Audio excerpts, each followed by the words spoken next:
Bore da iawn I chi gyd a chroeso i'r oedfa foreol yn aelodau, yn ymwelwyr, yn ffrindiau a rhai ymuno â ni fel arfer dros wefan. Lovely to see you all. As somebody said, the temperature has plummeted to 21 degrees. So it's lovely that it's a little fresher, at least this morning. But lovely to see you all. And we join together to sing our opening hymn, number 6, Rif y Chweched. Nes hawn I ddwydd o arglwydd I o'r, ar awr dy sanctau ddydd. Mae'r baich mor drwm i'n henaid llesg, ac o mor wan yw'n ffydd. O tyn I ath drigaredd gref yn ôl o'n crwydro nawr, a gwisg drychefn a'n hegwan ffydd, a nerth dy bethau mawr. Rif y Chweched.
Daw'r darlleniad y bore yma o lythyr Paul at yr Ephesiaid, at yr Eglwys yn Ephesus.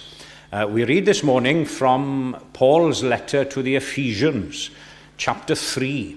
And if you're following in your English Bibles, in the pews, in the English Bibles, we're on page 1191. The bottom of the page there, 1191. The third chapter of Paul's letter to the Ephesians. Now, those of you who are here for the United Communion service a fortnight ago, you may remember Owain Llyr preaching very eloquently on a verse from this chapter. I'm not concentrating particularly on that verse, but another verse. But that was an inspiration, as it were, to look again at this chapter for our communion service this morning. Felly, Ephesians chapter 3, verses 1 to 21, as I say, and in the English Bibles, we're on page 1191. Oherwydd hyn, yr rwy fi, Paul, carcharor Crist Iesu, eich mwyn chwir cenhedloedd, yn offrymu fy ngweddi. A mae'n rhaid eich bod wedi clywed am gynllun gras Duw, y gras sydd wedi ei roi i mi eich lles chwi, sef i'r dirgelwch gael ei hysbysu i mi trwy ddatguddiad. A rwyf eisoes wedi ysgrifennu'n fyr am hyn. Ac o'i ddarllen gallwch ddeall fy nirnadaeth o ddirgelwch Crist. Yn y cenedlaethau gynt, ni chafodd y dirgelwch hwn mo'i hysbysu i blantynion, fel y mae yn awr wedi ei ddatguddio gan ysbryd Duw i'w apostolion sanctaidd a'i broffwydi. Dyma'r dirgelwch, bod y cenhedloedd ynghyd ar Iddewon, yn gyd etifeddion, yn gyd aelodau o'r corff, ac yn gyd gyfranogion o'r addewid yng Nghrist Iesu trwy'r Efengil. Dyma'r Efengil y deithu mi yn wenidog iddi yn ôl rhodd gras Duw, a roddwyd i mi drwy weithrediad a'i allu ef. I mi, y llai na'r lleiaf o'r holl saint, a roddwyd y rodd raslon hon, i bregethu i'r cenhedloedd anchwiliadwy olyd Crist, ac i ddwyn i'r golau gynllun y dirgelwch a fi'n guddiedig ers oesoedd yn niw, creawdwr pob peth, mwyn i ysblander ymryfal ddoethineb Duw, gael ei hysbysu yn awr, trwy'r eglwys i'r tywysogaethau a'r awdurdodau yn y nefolion leoedd. A mae hyn yn unol ar arfaith dragwyddol a gyflawnodd yng Nghrist Iesu ein harglwydd. Ynddo ef, a thrwy ffydd ynddo, yr ydym yn cael dod at Dduw yn eofn a hyderus. Rwyf yn erfyn felly ar eich hwy beidio a digaloni o achos fy nioddefiadau drosoch. Hwy yn wir yw eich gogoniant chwi. Oherwydd hyn yr wyf yn plygu fy ngluniau ger bron y tad. Ar hwn y mae pob teulu yn y nefoedd ac ar y ddeir yn cymryd ei enw oddi wrtho, ac yn gweddio ar iddo ganiatau i chwi yn ôl cyfoeth ei ogoniant, gryfder a nerth mewnol trwy'r ysbryd, ac ar ei Grist breswylio yn eich calonnau drwy ffydd. Boed i chwi sydd â chariad yn wreiddyn a sylfaen eich bywyd, gael eich galluogi am gyffred ynghyd ar holl saint, beth yw lled a hyd ac uchder a dyfnder cariad Crist, a gwybod am y cariad hwnnw, ei fod uwch law gwybodaeth.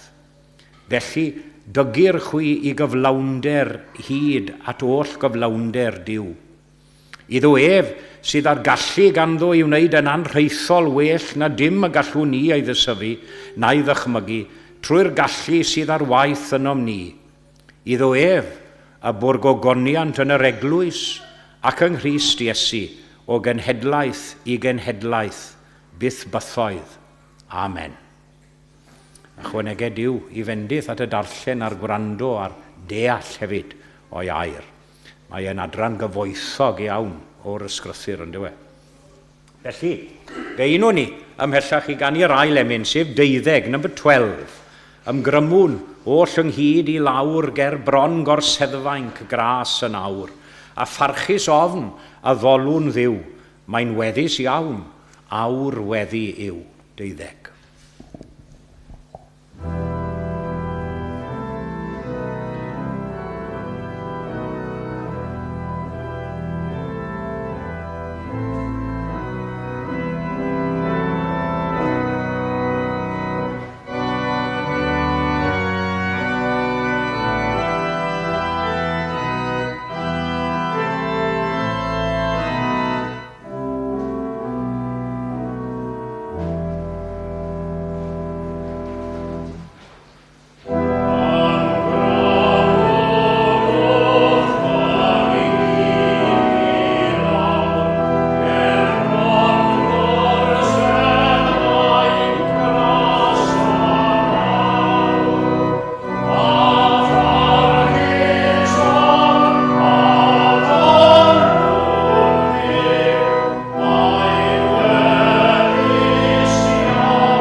in the sound of those lovely, lovely words calling us to the hour of prayer, we now seek God's presence in prayer. Cyd with you. Let us pray together. Ein tad nefol i ni'n diolch i ti am gyfle eto fel hyn i ddod ger dyfron mewn gweddi. A'r ffaith ein bod dy fawredd a holl alluogrwydd, ein bod yn gallu dy gyfarch di fel ein tad nefol ac fel ein ffrind ni oll. Ath fod yn awyddus i ymdrin yn ni fel dy blant hefyd. Ac i ni'n diolch dy fod yn llywodraethu trosom ond yn cofio amdanom hefyd. We read in the scriptures that Jesus was led through the wilderness by the Spirit. And we find ourselves in a wilderness so often in life, a spiritual wilderness. And many things happen in life and in our world, the world around us, which we don't understand. We can't fathom them out. They raise so many questions and doubts and fears in our minds at times. I ni methu dod o hyd i'r atebion weithiau. Ac i ni'n teimlo'n amddifad ac yn ddiamadferth. Ond i ni'n dibynnu arna ti am arweiniad. A gad i ni gofio a sylweddoli a theimlo y bore yma taw ti sydd yn ein harwain. Hyd yn oed ar hyd lwybrau anodd bywyd hynny, y llwybrau i ni'n cael trafferth i ddeall a'i dirnad nhw ar brydiau. Guide me, O thou great Jehovah. Those are the famous words of the familiar tune, Pilgrim through this barren land. And as we travel through the barrenness of this world, and which can seem so bleak and disheartening perhaps at times, we pray now for your guidance and your assurance and your reassurance as we place our weak and mortal hands in your great eternal grip. Edrych arnom ni mewn tregaredd y bore yma o arglwydd. Ymwel â ni o'r newydd i ni'n gweddio am lewyrch dy wyneb di ddisgleirio a goleio ein gwynebau ni. Gweddiwn hefyd am radd o oleini na i ddangos dy wychter di i bobl eraill, i'r pobl hynny y byddwn yn cyfarfod â hwy ar daith bywyd. I ni'n sylweddoli gymaint yw'n hangen ni amdanat. Loving God, as we come now before you in prayer, we unashamedly and readily declare our need for you. We need your love, your help, your guidance, your forgiveness, and your renewing power, as we read in that section of scripture from Paul's letter to the Ephesians. Your renewing power in our lives. We're in constant need of your encouragement and inspiration. Be with us, therefore. That's our earnest prayer this morning and in every service. Ac yna'n arglwydd fel ym mhob oedfa, ni'n cofio am y rai hynny ac arai fod yma falle yn bresennol y bore yma. Rhai o deulu ffydd yma yn yr eglwys hon. Ein ffrindiau yn teuluoedd ni sydd yn llesg ac yn wael. Rhai mewn ysbyty. Rhai yn gaeth i'w cartrefi. Ond rhai yn ymuno â ni hefyd drwy gyfrwng y wefan. Ac i ni'n diolch i ti am hynny.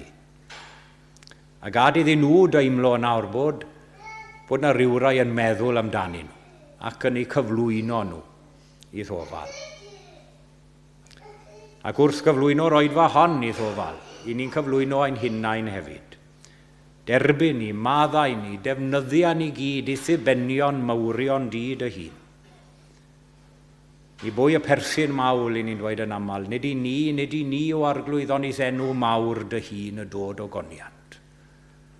A hyn a ofynnw nad oes sofwn i gyd yn enw ac yn heiddiant Crist Iesu a'n harglwydd.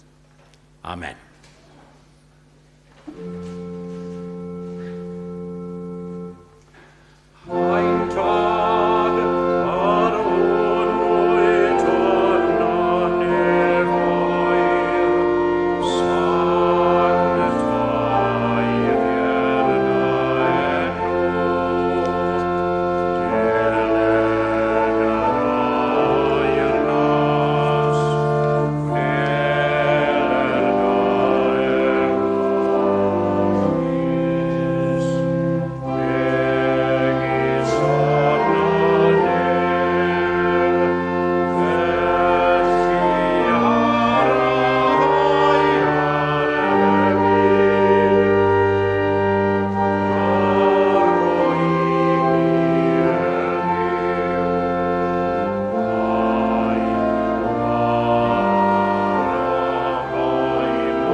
Wel, croeso cynnes iawn i aelodau, i gyfeillion ac ymwelwyr ein hoedfa gymyn, gan gynnwys y sawl sy'n ymuno ni ar y we.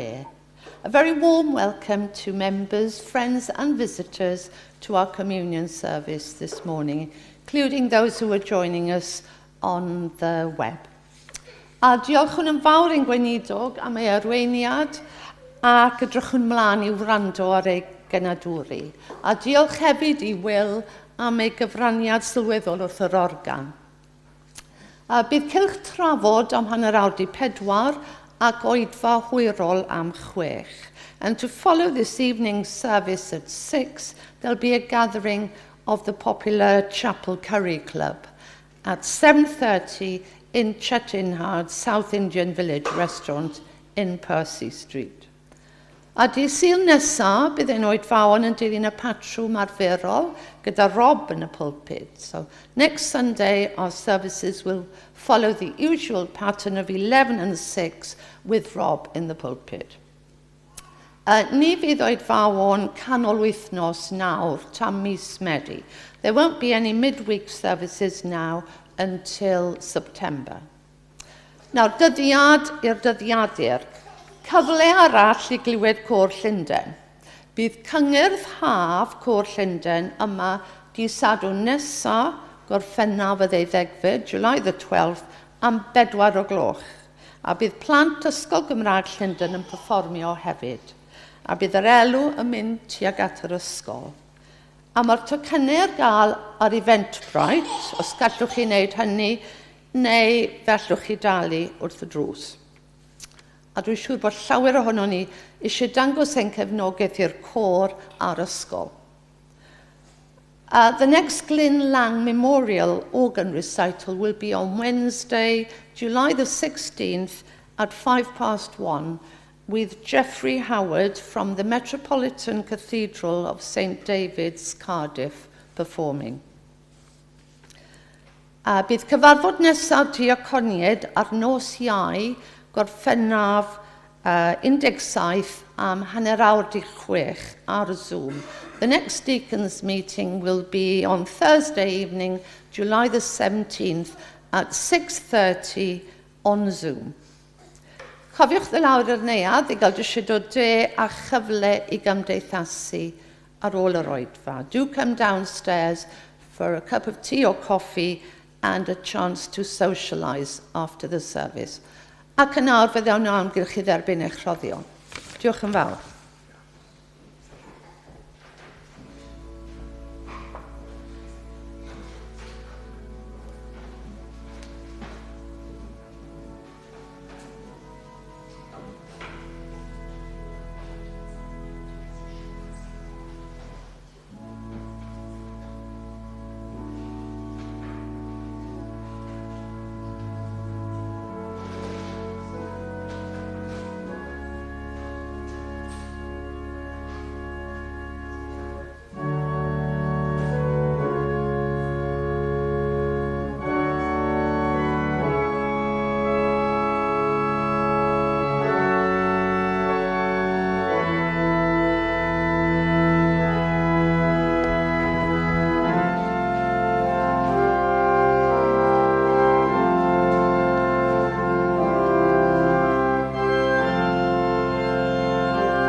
Ein roddion a bagwn i ti arglwyddiwr, a diolch am derbyn yn gasonodd stwr, a'n llawen a gnawn ein haddyn ynghyd.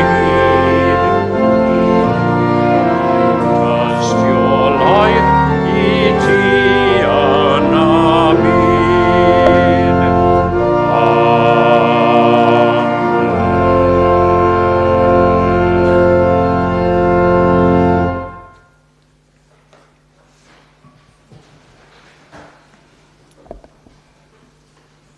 Fel soniodd, mae bod y dydd Mercher wedi dod i ben, cofiwch bod y datganiadau organ heb ddod i ben. So although we have finished a little early with our Wednesday services, the two monthly organ recitals are still on the third Wednesday of July and the third Wednesday of August. So if you're available, come along.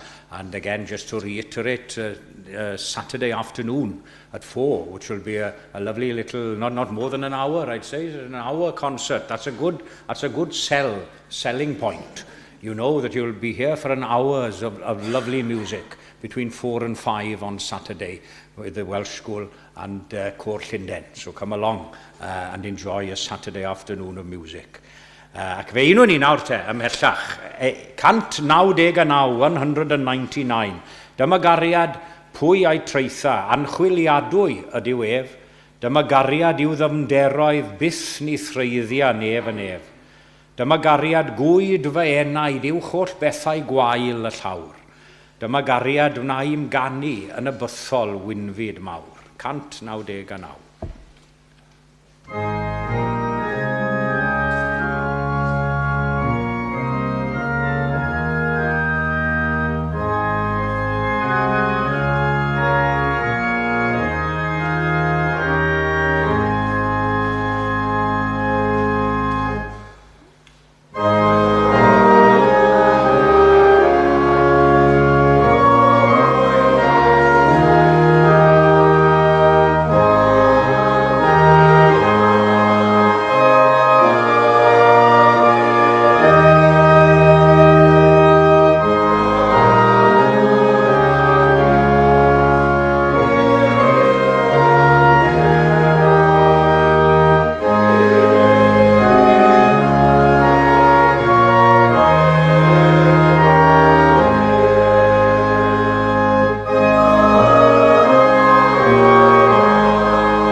Ac eto, heb yn wybod a heb ymgynghori o gwbl, mae Will wedi dewis emyn addas iawn ar gyfer y neges sydd da fi y bore yma.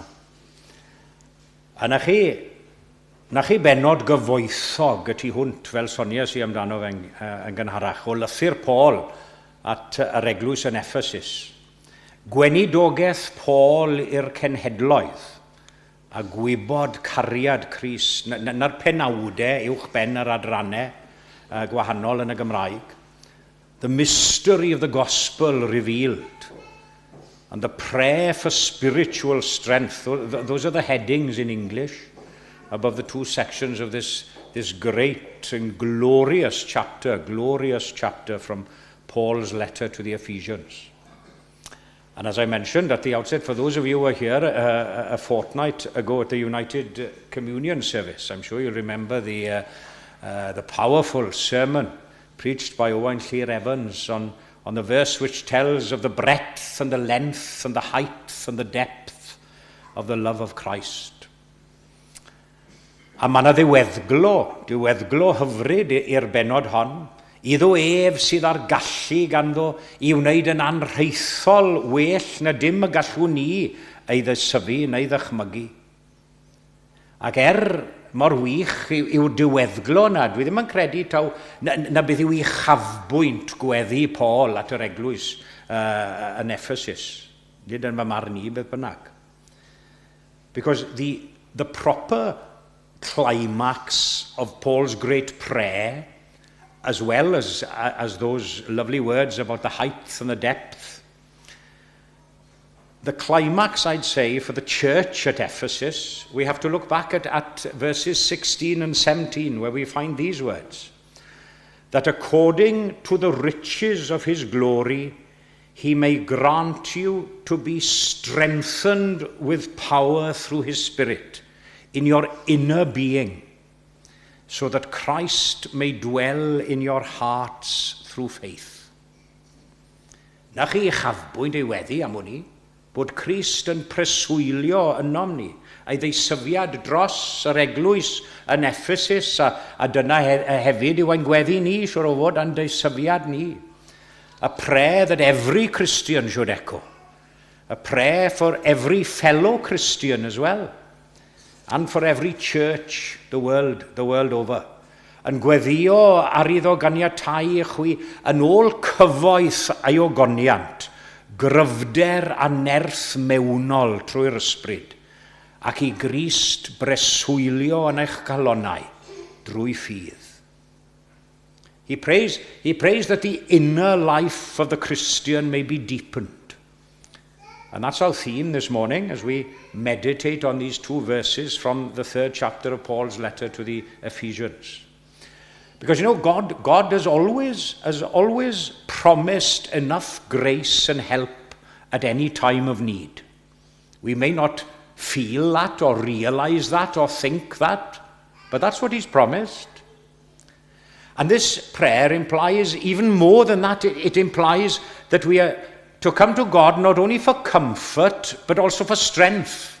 Comfort and strength in the inner person, for inward power and strength for us to carry on. Do you know, there are many people, sincere enough Christians, who, after coming to belief and faith in Christ, they come to church or chapel, yes, they become a member, and then they think, oh, everything's been done. We don't have to do anything else. We don't have to do anything more. They don't have to strive to deepen and to enrich and to develop their spiritual lives. Ond mae'r Testament Newydd yn cydnabod ein gwendidau ni, chael. Mae'n cydnabod ein bod ni'n credu, ein bod ni'n dal yn wan yn y ffydd, ynddo fe? Dal yn wan. Ac yn araf iawn I dyfu ac I aeddfedu yn y ffydd, araf iawn I fi ddysgu. Yn gofio'r emyn, amyneddgar iawn I ti. Because I often think how ready we are to seek medical help when we're physically ill. Yes, we'll go to the doctor, perhaps not straight away, but things will come to a head and you say, right, I better go and see what's wrong. And shouldn't we be the same as far as our spiritual growth is concerned? If we have trouble in forgiving people or getting on spiritually with the same people of the family of faith.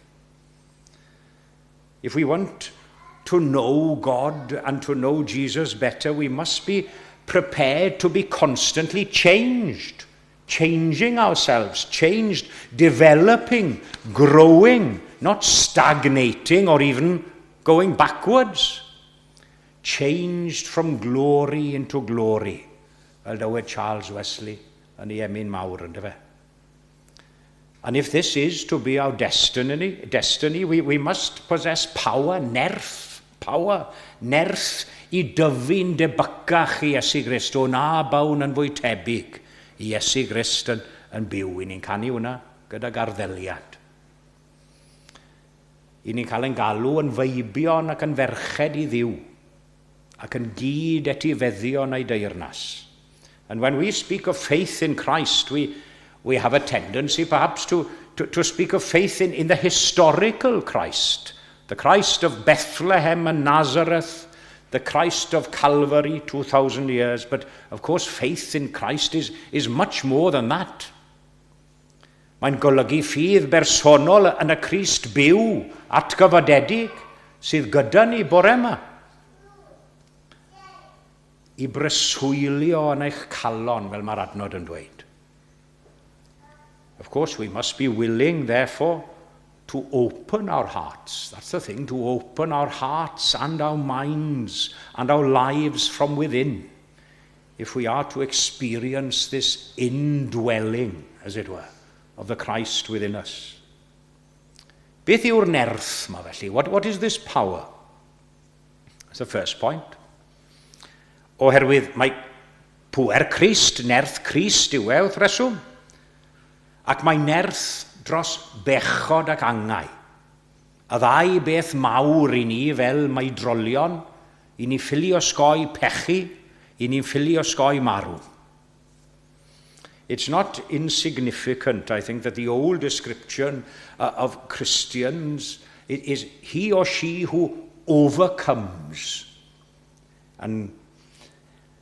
But there's also, of course, a judgment on each and every one of us as well, because it isn't there, it's not there there's always a distinct lack of this power within each and every one of us to overcome. Sut gallwn ni berchen ar y nerth ma felly? Gwrandewch ar eiriau testyn to. Ar iddo ganiatáu chwi yn ôl cyfoeth ei ogoniant, gryfder a nerth mewnol trwy'r ysbryd, ac ar ei Grist breswylio yn eich calonnau trwy ffydd. Hynny yw, mae'r cryfder a nerth mewnol, mae'n rodd, mae'n cael ei roi i ni, yn rodd gan yr ysbryd. Ni ddim yn ei heiddi fe, ni ddim yn gallu prynu fe, hyd yn oed sarian mawr i gael da chi. Os dim modd i brynu fe, neu hennill hi, rodd yw hi. We are continually and constantly saved by grace through faith. Faith is our part, as I mentioned last Sunday evening. Faith is our part in the contract, as it were, in the process, and grace is God's part in the process. And I always emphasize the meaning of the word grace, when I preach specifically on the point. The freely given, unmerited favor and love of God to undeserving people. Mae'n bwysig nodi bod Paul yn sgrifennu yma at Gristnogion oedd wedi derbyn Crist yn barod mewn i'w bywydau. That's the thing, these people had already accepted Christ, yet Paul has to speak to them in these terms. Even believers in Christ need to realize the truth of the indwelling of Christ's Spirit, because without that indwelling there can be no Christian growth or development either. Ac mae hynny'n farwen i at yr ail bwynt dwi am rannu gyda chi heddi. Beth yw'r tyfiant yma? What is this growth That's the second point. After mentioning the power, what about this growth? The growth in power. Gwrandewch ar y geiriau sy'n dilyn adnod y testun bore yma. A geiriau ysbrydolodd fel Sonia sy'n am bregaeth Owain Llyr bythownos nôl. Boed I chwi sydd â chariad yn wreiddyn sylfaen a'ch bywyd, gael eich galluogi I ymgyffred ynghyd ar holl saint, beth yw lled ac hyd ac uchder a dyfnder cariad Crist, a gwybod am y cariad hwnnw, ei fod uwch law gwybodaeth, felly dygir chwi I gyflawnder, hyd at holl gyflawnder Duw. Diar mi, os modd I chi dyfu yn fwy na hynny, gwedwch. That you may be filled with all the fullness of God. I think that's the biggest and best growth possible. There can't be any more growth than that, surely, in life. I don't intend to add or subtract to those words because it would be impossible to do so. And here they are again in English, that you may have strength to comprehend with all the saints what is the breadth and length and height and depth, and to know the love of Christ that surpasses knowledge, that you may be filled with all the fullness of God. Ac yna fy mwynt ola chwi heddi. Os nerth, os tyfu, beth yw'r canlyniad? What's the result? If we've got power and growth, surely there must be a result. What's the result of all of this? Mae pob gweddi sy'n cael ei hadrodd ganddo ni yn bersonol yn dwy'n rhyw fath o gyfrifoldeb. Nid yn unig I aros am yr ateb, oes, mae rhaid I ni aros yn amyneddgar am ateb, ond I weithio dros yr ateb hefyd. Prayer with action, because prayer without action, well, ac mae'r ateb i'r weddi hon i'w gael yn adnod ola ar benod. Iddo fy bwr gogoniant yn yr eglwys, to him be glory in the church. That's the thing. That's the answer to Paul's prayer for the Ephesians, the glory in the church through us. Dyma greadigaeth Dduw ei hun, trwy ddŵr a trwy'r gair. Os ydym ni am weld beth dylai'r eglwys I fod, eglwys ar y ddeiar, darllenwch benod 5 o Effesied ac fe gawn ni eglurhad perffaith o'r hyn a ddylai'r eglwys fod. Christ loved the church and gave himself up for her, that he might sanctify her, having cleansed her by the washing of water with the word, so that he might present to the church to himself in splendor, without spot or wrinkle or any such thing, that she might be holy and without blemish. Heb un frychyin arni, yn lan fel y goleuni. Cofio'r emyn? But, of course, aren't there spots and wrinkles? I wouldn't say perhaps more with some than others, but wrinkles and blemishes on us all? Yes. There are obvious blemishes in the worldly church as well. I'm sure we'd all be readily admit that. Aren't there wrinkles which need to be smoothed out? Gobeithio ein bod ni gyd sy'n perthyn I eglwys Iesu Grist ar y ddeiar trwy ffydd yn rannu'r cyfrifoldeb yma bod y weledigaeth hon o ddyfodol yr eglwys yn gorwedd ar ein ysgwyddau ni sydd ar gwaith o wneud. Mae modd i'r frychau yma cael I dileu, cofiwch. Mae nhw yna yn amlwg iawn, ond mae modd I chi olchi nhw ffwrdd. Na'r peth. Dim ond I ni dderbyn galwad Duw I ffydd a gweddi a gwasanaeth yn Ei enw ef. Getting rid of these spots and wrinkles and blemishes is not an easy task. Not an easy task at all. Because they're so much part of our nature, aren't they? So much part of us. So much so that I'd go so far as to say that it's impossible to get rid of them completely. Impossible while we're here, at least in this earthly state, because they're there, bubbling and under the surface, ready to flare up, as I say, now and again. Ond mae dyfnhau ein bywydau ysbrydol yn galw am ymdrech am aberth ar ein rhan ni, i gyffesu ein pechodau i ddechrau, am dderbyn ein anheilyngdod, am ymrwymo o'r newydd i orchmynion newydd. But all of these sacrifices and effort will be counterbalanced by the riches of his glory, as the words of our text say. And of course, that is one of the great, great blessings and reasons for the communion which we'll be sharing together once more this morning. And as we approach that blessed table once more, may we pray a personal prayer in the words of our text this morning. Yeah.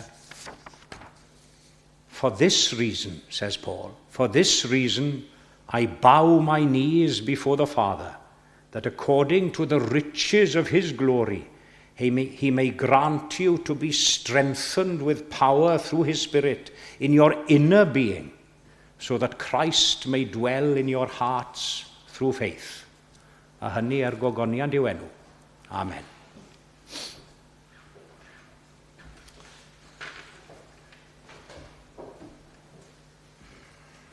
Ac fe ganwn ni, rhif 302, number 32. Dyma gyfarfod hyfryd iawn, mae fi yn llwm ar Iesu'n llawn, mae fi yn dlawd heb feddu dim, ac yntau'n roddi popeth i. A'i ganmol bellach wnaf o hyd, heb dewi mwy tra bwyn y byd. Dechreuais gan a berin hwy, nag y ceir diwedd arni mwy. 302.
We've mentioned certain individuals at the communion table, and it's lovely to see one or two with us today who haven't been for various reasons in past communions. It's lovely to see you. I had a chance to visit John Samuel last week while I was up in North Wales. Well, I say a chance to visit him. I went in the spirit of visiting, and it happened to be the day that he was in hospital in Bronglais.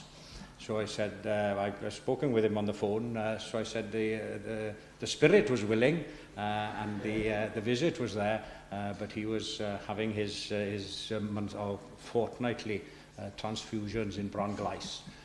That should be a lesson to phone before you visit. I thought he'll be there, obviously, but he wasn't. Beth bynnag am hynny. I'm sure he tunes in regularly every Sunday morning, so hopefully he's with us as well in spirit, fel llawer un arall hefyd sydd yn ymuno â ni dros wefan.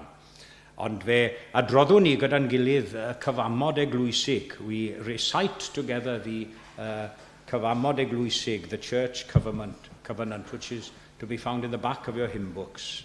Felly, gnawn yma gyfamod a'n gilydd trwy gymorth Duw i rodio yn ei ffyrdd, i arddel Iesu Grist yn arglwydd ac yn waredwr, i geisio arweiniad yr ysbryd glân, i ddarllen yr ysgrythurau, i fod yn ffyddlon o fewn ein gallu i'r addoliad cyhoeddus, i gario beichiau ein gilydd, i wneud ein gorau, i rannu'r efengil, ac i adlewyrchu cariad Crist yn y byd.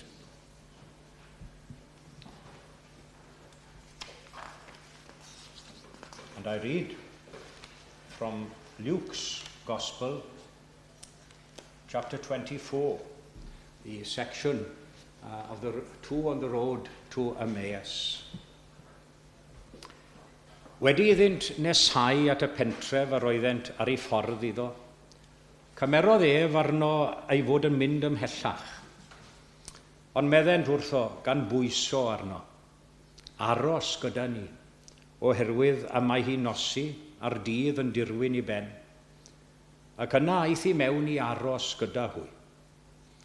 Wedi cymryd ei le wrth y bwrdd gyda hwy, cymerodd y bara a bendithio a'i dorri a'i roi iddynt, a gorwyd ei llygaid hwy, ac adnabuasant ef, a diflannodd ef o'i golwg. Meddent wrth ei gilydd, onid oedd ein calonnau ar dan ynom wrth iddo siarad â ni ar y ffordd, pan oedd yn egluro'r ysgrythurau ni. Codasant ar unwaith a dychwelyd i Jerusalem, cawsant ar 11 ei dilynwyr wedi ymgynnull ynghyd, ac yn dweud fod yr arglwydd yn wir wedi ei gyfodi, ac wedi ymddangos i Seimon. Adroddasant hwythau ar hanes am ei taith, ac fel yr oeddent wedi ei adnabod ef ar doriad y bara. Gawn ni weddio. Let us pray together. Ein harglwydd Iesu Grist i ni'n cofio cyn i ti farw i ti weddio dros dy lynion, dros eraill a nid dros o ti dy hun. Ac i ni nawr yn gweddio dros dy fyd a dros dy bobl ym mhobman, fel y gweddio ni dros eraill. We are reminded at each communion table of how much you love us, how much you were prepared to go on our behalf, and the total sacrifice you made for us on Calvary. Help us now to give a little of ourselves at least, a little as living sacrifices on the altar of your service. Ac i ni'n gofyn hyn oll yn dy enw glân a sanctaidd, di dy hun. Amen.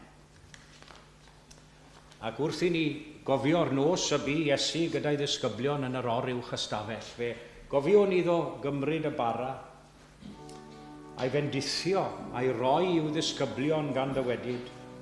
Hwn yw fy nghorff, ar hwn a dorir trosoch. Cymerwch a'r henwch yn eich plith, a chanifer gwaith bynnag ac y gnewch hyn. Gnewch coffa amdanaf. Bwy tawn bawb o hwn.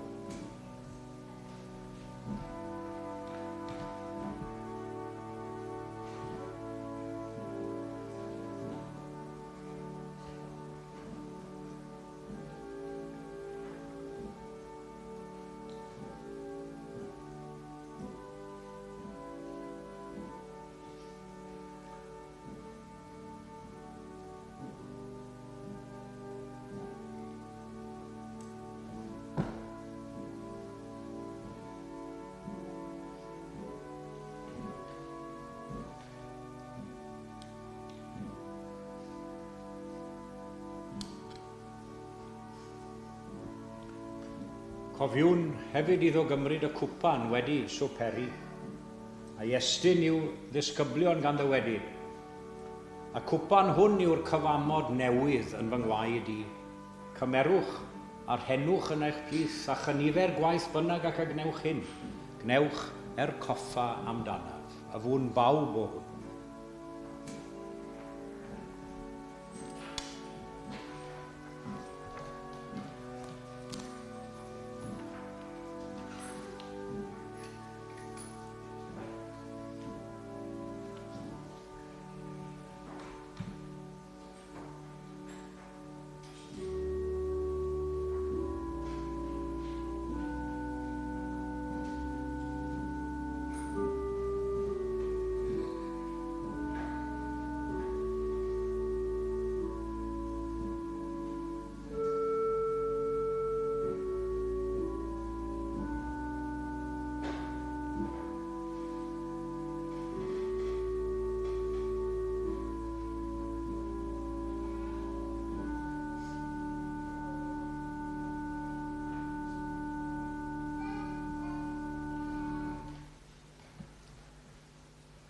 With you, let us pray.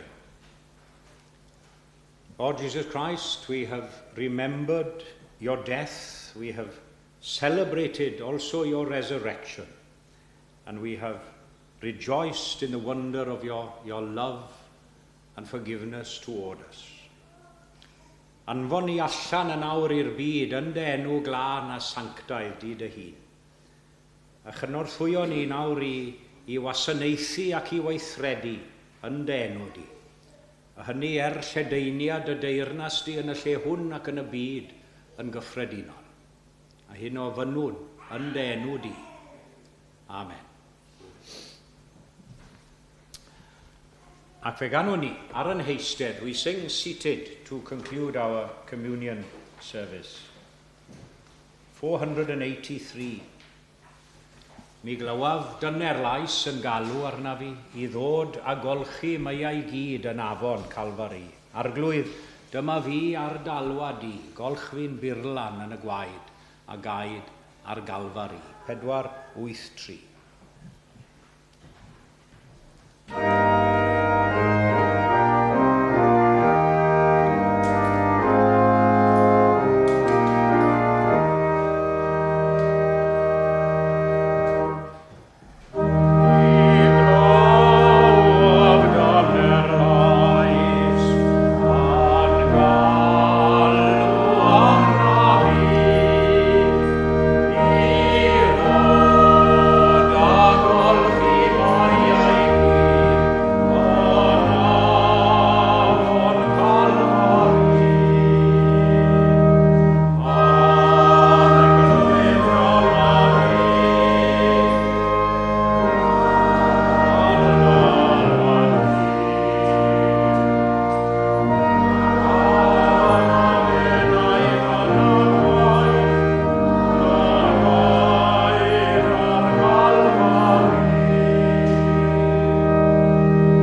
i'r arglwydd. Let us commit ourselves to God in prayer. Gollwng ni yn awr o dadnefol o dan dy fendith gyfoethog, a bydde di ras ein harglwydd ni Iesu Grist a chariad Duw a chymdeithas yr ysbryd glân i aros gyda ni a phawb sydd yn annwyl gennym ac yn absennol y ddiwrthyn ni. O'r awr hon, hyd yn oes oesol. Amen.